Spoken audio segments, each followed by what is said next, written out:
Greetings, Larken and Amanda here, and we hope to see a number of you at Anarchapulco, and for that hope to come true, we have to make it to Anarchapulco, which means we have to pay for our airfare.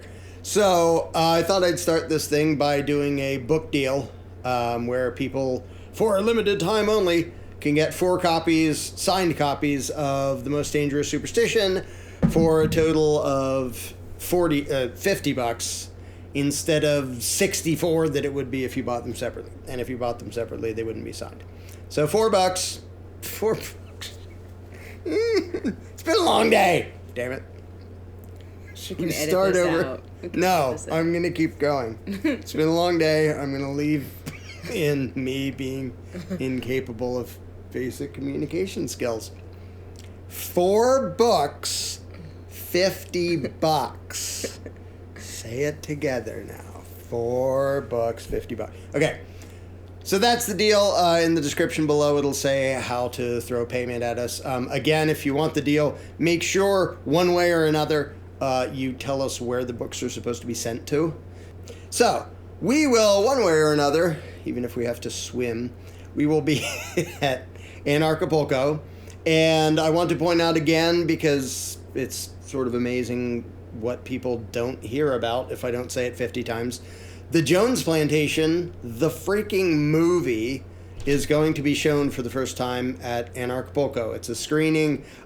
There will still be a little bit of work to do on it and stuff, but it will be finished like a movie, and we'll actually be wanting feedback from people after they see it as to what they thought. And not a whole lot of it's going to change, but we may tweak little things because, I mean, huge movie studios do this too. They have a little screening, they get audience feedback, and sometimes they'll change things here and there and whatever. So this is your chance to give us feedback, and we'll ignore it all. No, we'll actually listen to it all, and doesn't mean we'll do whatever you wish we would do. But this, I haven't even seen. I've seen the rough cut where color hasn't been done at all, sound hasn't been done at all. I did the music for it, but I don't even know how much of that is being used and in what way. So part of this will be new to me too. So the first viewing of it will happen on there. Oh, for the people who asked, if you donated and one of your perks was seeing one of the screenings, you don't have to get to Anarchapulco. There will still be the screenings in the U.S. as part of the people who donated to have part of it be they're at a screening with us. So this is the first time this is happening down in Anarchapulco.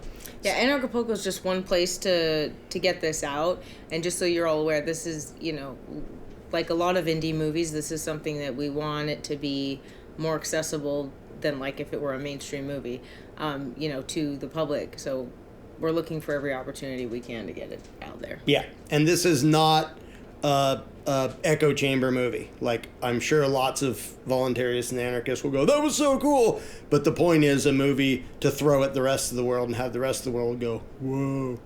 But anyway, that'll be the first screening.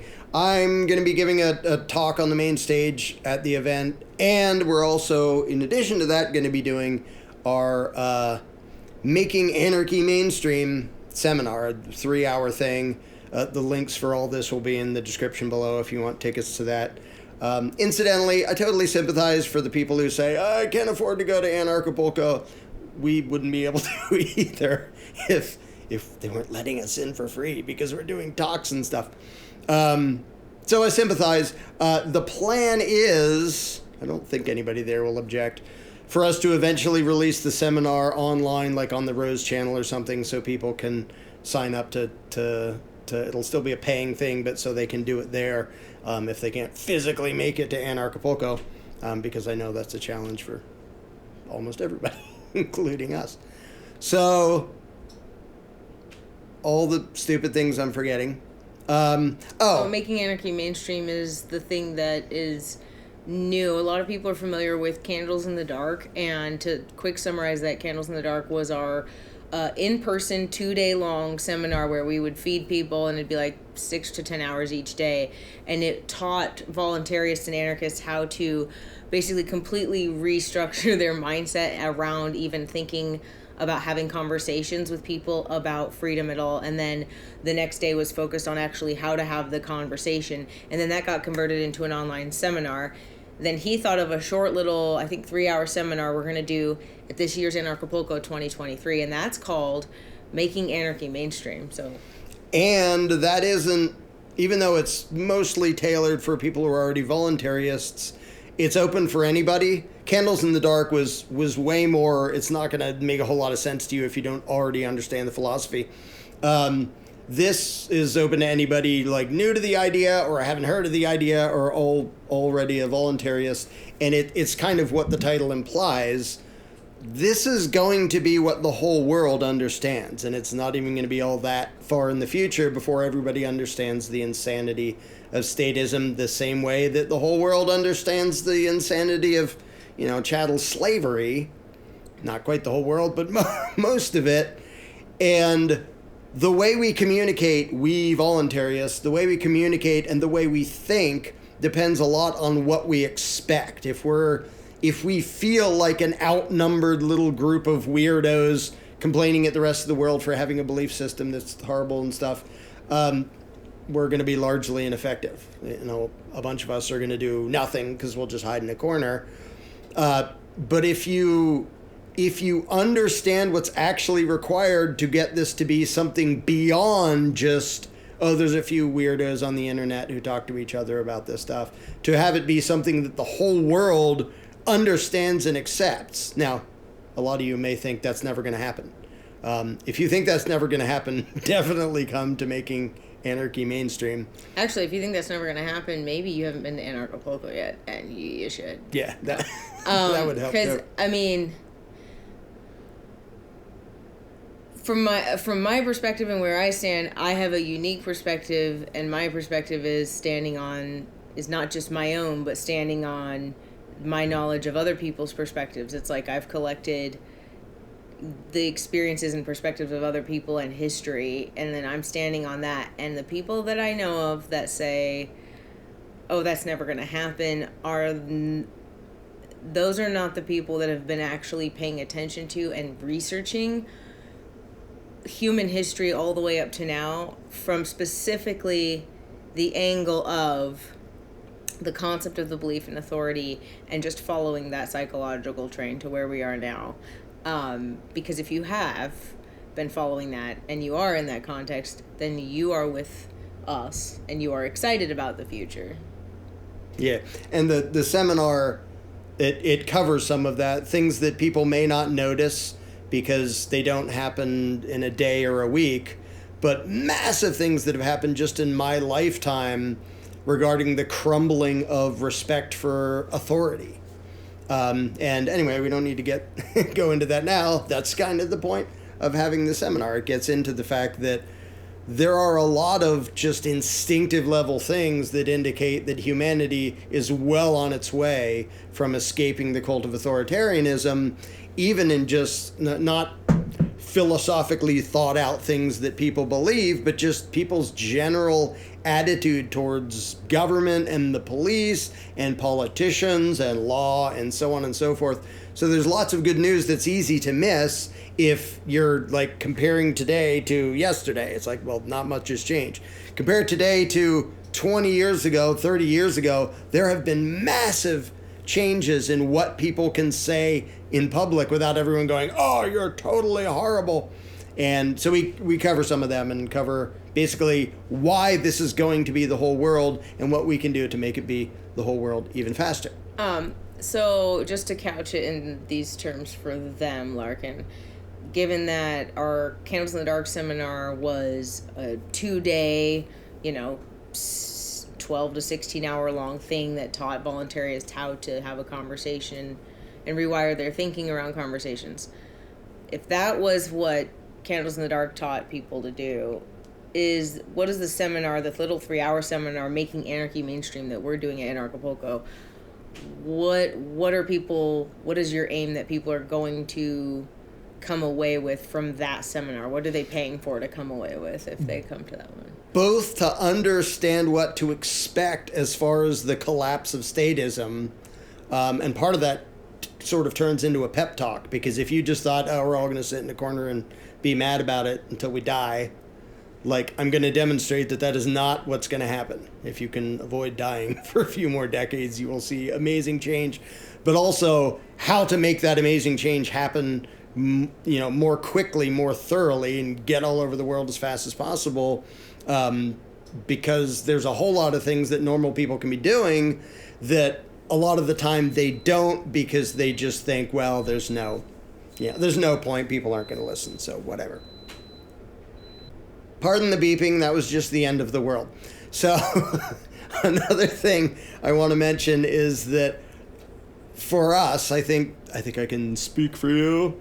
The funnest part of Anarchapulco or any event we go to is always just the in-between stuff. It's not even on the schedule. It's hanging out with whoever randomly shows up. So we subject ourselves to that by finding some place to hide, even though everybody knows whatever that place is every single time. We haven't been at this new location, so we'll have to find a new hiding place. But if you're there, you can find us and annoy us and hang out with us. Whatever.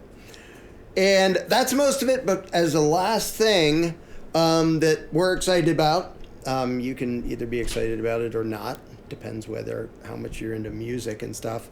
But we will be releasing our song called Dawn of the Free, which has been in the works for 2 years, I think, on and off. And to be clear, the song Dawn of the Free has existed and started to come into existence since the end of 2017, because we performed the first form of it at the beginning of 2018 at Anarchapulco when Nathan Freeman was alive, still in there with us, and he was still orchestrating a lot of what was going on there. And it was awesome that we got to perform that. But that was, we had written it kind of for that event and to perform it. And I was like I am now, I'm like a budding piano player, reawakening my beginner skills. And I needed to have the song written for my simple skills, and he needed to write it fast for Anarchapulco. So it was a much simpler version than it is now. So now in the last 2 years, it's been the process of just the rebuilding in the actual sense of him doing the audio engineering of the song and composing it from his studio, and us adding to and expanding the song lyrically, and the melody and musically and the orchestration. So now, I mean, you can tell them how many parts this song has. Like, what is it developed into? 32, I think. Like, when I'm writing something or we're writing something that the two of us have to be able to perform, it's pretty dang limited how many parts it's going to have, because we sort of run out of hands pretty quickly. But yeah, when we're doing it in my dream studio, I have whole orchestras and stuff available. So yeah, it's far more massive. Essentially, the magic of what you can, everyone that knows recording knows the magic of what you can pull off in your home studio or in a good studio setting is way more unlimited than what you could ever do live. Yeah. So what we're recording and what we recorded recently that we're gonna upload to all the music platforms is our second song release, which is this song Dawn of the Free. And Dawn of the Free it's a big deal to us because it's our second song release, but the first release that's on the music platforms that you can find was all done by him, and then I sang it. But the actual creative part, it was all written and composed and thought up by him.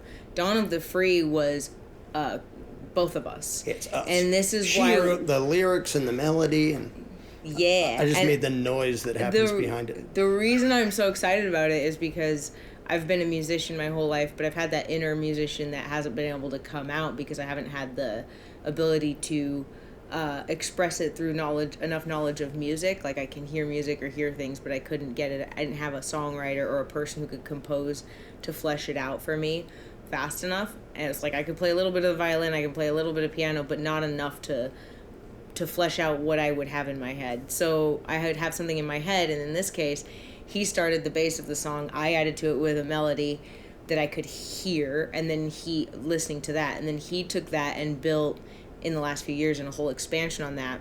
And now this has turned into a thing that you could imagine a whole multi-part orchestra filling out a very big stage doing, and then I would do the vocal part And I could even, there's room for me to have maybe a backup singer. But so we want to do that. We want to play the song maybe for people. Yeah, we're not performing it. Yeah, not performing it, not play it like perform it, because right. this is the type of thing that we could not perform it, just us two. Yeah. But play the composition that is basically going to be we've studio recorded and composed. And we don't even know where or when at Anarchapulco, but somewhere we'll do that. We'll have to figure out when we get there. I don't even know what sound system they have it or anything. Anyway, we'll figure that out when we get there.